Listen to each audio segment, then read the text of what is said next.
शायद उतने ही रह जाएंगे। सही है सर। सही है। बात तो सही है। ಮ್ಯೂಚುವಲ್ ಫಂಡ್ ಸಹಿ ತೋ ಹೈ ಬಟ್ ಸರಿಯಾದ ಮ್ಯೂಚುವಲ್ ಫಂಡನ್ನು ಸೆಲೆಕ್ಟ್ ಮಾಡೋದು ಹೇಗೆ?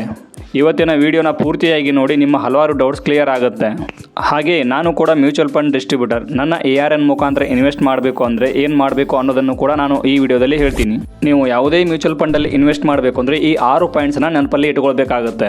ನಮ್ಮ ಫೈನಾನ್ಷಿಯಲ್ ಗೋಲ್ ಏನು ಎಂಬುದು ನಮಗೆ ಗೊತ್ತಿದ್ದರೆ ಅದಕ್ಕೆ ಅನುಗುಣವಾಗಿ ನಾವು ಇನ್ವೆಸ್ಟ್ ಮಾಡಬಹುದು. ಫಾರ್ ಎಕ್ಸಾಂಪಲ್ಗೆ ಐಫೋನ್ಗೆ ಇವಾಗ ಹತ್ತತ್ರ 1.5 ಲಕ್ಷ ರೂಪಾಯಿ ಇದೆ. ನೀವು ಐಫೋನನ್ನು ಬೈ ಮಾಡಬೇಕು ಅನ್ನೋ ಡ್ರೀಮ್ ಇದ್ದರೆ ತಿಂಗಳಿಗೆ 10,000 SIP ಮಾಡಿದರೆ ನೀವೊಂದು 15 ತಿಂಗಳಲ್ಲಿ ಐಫೋನನ್ನು ತೆಗೆದುಕೊಳ್ಳಬಹುದು. ಇದೊಂದು ಶಾರ್ಟ್ ಟರ್ಮ್ ಗೋಲ್ ಆಗಿ ನಾವು ಕರಿಬಹುದು. ರಿಟೈರ್ಮೆಂಟ್ ಪ್ಲಾನಿಂಗ್ ಆಗಿರ್ಬೋದು, ಹೋಮ್ ಬೈ ಮಾಡೋದಾಗಿರೋದು, ಇವೆಲ್ಲ ಲಾಂಗ್ ಟರ್ಮ್ ಫೈನಾನ್ಷಿಯಲ್ ಗೋಲ್ಗಳಲ್ಲಿ ಒಂದಾಗಿರುತ್ತೆ. ನಮ್ಮ ಫೈನಾನ್ಷಿಯಲ್ ಗೋಲನ್ನು ನಾವು ಮೊದಲೇ ಡಿಸೈಡ್ ಮಾಡೋದ್ರಿಂದ ನಮಗೆ ಒಂದು ಕ್ಲಿಯರ್ ಪಿಕ್ಚರ್ ಸಿಗುತ್ತೆ. ಇದರಿಂದ ನಮಗೆ ಎಷ್ಟು ಸಮಯದವರೆಗೆ ಅಮೌಂಟನ್ನು ಇನ್ವೆಸ್ಟ್ ಮಾಡಬೇಕು ಮತ್ತು ಎಷ್ಟು ಅಮೌಂಟನ್ನು ಇನ್ವೆಸ್ಟ್ ಮಾಡಬೇಕು ಅನ್ನೋದು ಮೊದಲೇ ಗೊತ್ತಾಗುತ್ತೆ.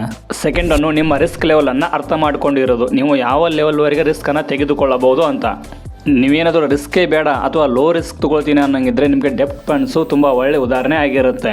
ಮತ್ತು ನೀವು ಒಂದು ಮೀಡಿಯಂ ಲೆವೆಲಲ್ಲಿ ರಿಸ್ಕನ್ನು ತೆಗೆದುಕೊಳ್ತೀನಿ ಅಂತಂದರೆ ಹೈಬ್ರಿಡ್ ಫಂಡ್ಸು ಮತ್ತು ಬ್ಯಾಲೆನ್ಸ್ ಫಂಡ್ಗಳಲ್ಲಿ ಹೂಡಿಕೆ ಮಾಡಬಹುದು.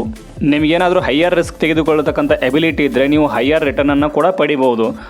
ಆ್ಯಕ್ಚುಲಿ ಈಕ್ವಿಟಿ ಮಾರ್ಕೆಟ್ನಲ್ಲಿ ರಿಟರ್ನ್ಗೆ ಯಾವುದೇ ಗ್ಯಾರಂಟಿ ಇಲ್ಲ ಅಂತಂದರೂ ಕೂಡ ಲಾಂಗ್ ಟರ್ಮಲ್ಲಿ ಒಳ್ಳೆಯ ರಿಟರ್ನನ್ನು ಕೊಟ್ಟಿರ್ತಕ್ಕಂಥ ಉದಾಹರಣೆಗಳಿವೆ. ಮೂರನೇದು, ಈ ರಿಸ್ಕ್ ಆಧಾರದ ಮೇಲೆ ಸರಿಯಾದ ಫಂಡ್ ಟೈಪನ್ನು ಚೂಸ್ ಮಾಡೋದು. ಈಕ್ವಿಟಿ ಫಂಡ್, ಡೆಪ್ಟ್ ಫಂಡ್ ಆಗಿರ್ಬೋದು, ಹೈಬ್ರಿಡ್ ಫಂಡ್, ಇಂಡೆಕ್ಸ್ ಫಂಡ್ ಮತ್ತು ಸೆಕ್ಟರಲ್ ಫಂಡ್, ಈ ರೀತಿಯ ಹಲವಾರು ಫಂಡ್ಗಳಿವೆ. ಇದೆಲ್ಲದರ ಬಗ್ಗೆ ನಾನು ಮುಂದಿನ ವಿಡಿಯೋದಲ್ಲಿ ಡೀಟೇಲ್ ಆಗಿ ಹೇಳ್ತೀನಿ. ನಿಮ್ಮ ರಿಸ್ಕ್ ತೆಗೆದುಕೊಳ್ಳೋ ಎಬಿಲಿಟಿ ಮೇಲೆ ಫಂಡನ್ನು ಚೂಸ್ ಮಾಡಬೇಕಾಗುತ್ತೆ. ನೀವು ಇನ್ವೆಸ್ಟ್ ಮಾಡಬೇಕಂತಿರೋ ಫಂಡ್ ಪರ್ಫಾರ್ಮೆನ್ಸನ್ನು 1 ವರ್ಷ, 3 ವರ್ಷ, 5 ವರ್ಷ ಈ ರೀತಿ ಬೇರೆ ಬೇರೆ ಟೈಮ್ ಫ್ರೇಮಲ್ಲಿ ಚೆಕ್ ಮಾಡಿ. ಅದರ ಬೆಂಚ್ಮಾರ್ಕನ್ನು ಅದು ಬೀಟ್ ಮಾಡ್ತಾ ಇದೆಯಾ ಅನ್ನೋದನ್ನು ಕನ್ಫರ್ಮ್ ಮಾಡ್ಕೊಳ್ಳಿ. ಅದರ ಸಿಮಿಲರ್ ಫಂಡ್ಗಳ ರಿಟರ್ನ್ ಜೊತೆಗೆ ಮತ್ತೆ ಅದನ್ನು ಕಂಪೇರ್ ಕೂಡ ಮಾಡಿ. ನೀವು ಇನ್ವೆಸ್ಟ್ ಮಾಡಬೇಕಂತಿರೋ ಫಂಡ್ ಮ್ಯಾನೇಜರ್ನ ಟ್ರ್ಯಾಕ್ ರೆಕಾರ್ಡನ್ನು ಚೆಕ್ ಮಾಡಿ. ಇವತ್ತು ಮ್ಯೂಚುವಲ್ ಫಂಡ್ನಲ್ಲಿ ಇನ್ವೆಸ್ಟ್ ಮಾಡಲಿಕ್ಕೆ ಹಲವಾರು ಆ್ಯಪ್ಗಳು ಅವೈಲೇಬಲ್ ಇವೆ. ಮ್ಯೂಚುವಲ್ ಫಂಡಲ್ಲಿ ಇನ್ವೆಸ್ಟ್ ಮಾಡುವಾಗ ನ್ಯಾಷನಲ್ ಡಿಸ್ಟ್ರಿಬ್ಯೂಟರನ್ನು ಆಯ್ಕೆ ಮಾಡಿ. ಇದರಿಂದ ನಿಮಗೆ ತುಂಬ ಆಯ್ಕೆಗಳು ಸಿಗುತ್ತೆ. ಎಕ್ಸಾಂಪಲ್ಗೆ ನಾನು ಒಬ್ಬ ಮ್ಯೂಚುವಲ್ ಫಂಡ್ ಡಿಸ್ಟ್ರಿಬ್ಯೂಟರ್. ನಾನು ವರ್ಕ್ ಮಾಡ್ತಿರೋದು ಅಸೆಟ್ ಪ್ಲಸ್ ಜೊತೆಗೆ. ಅಸೆಟ್ ಪ್ಲಸ್ಸಲ್ಲಿ ಅಕೌಂಟ್ ಓಪನ್ ಮಾಡೋದ್ರಿಂದ ಎಲ್ಲ ಮ್ಯೂಚುವಲ್ ಫಂಡ್ಗಳ ಮಾಹಿತಿಯನ್ನು ಒಂದೇ ಆ್ಯಪ್ನಲ್ಲಿ ನೋಡ್ಬೋದು ಮತ್ತು ಇನ್ವೆಸ್ಟ್ ಕೂಡ ಮಾಡಬಹುದು.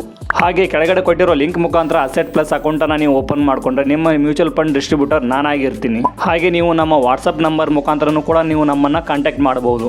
ಹಾಗೆ ಅಸೆಟ್ ಪ್ಲಸ್ಸಲ್ಲಿ ನನ್ನ ಲಿಂಕ್ ಮುಖಾಂತರ ಯಾವ ರೀತಿ ಅಕೌಂಟ್ ಓಪನ್ ಮಾಡಬೇಕು ಅನ್ನೋ ವಿಡಿಯೋ ಲಿಂಕನ್ನು ಸಹಿತ ನಾನು ಡಿಸ್ಕ್ರಿಪ್ಷನ್ ಬಾಕ್ಸಲ್ಲಿ ಕೊಟ್ಟಿರ್ತೀನಿ.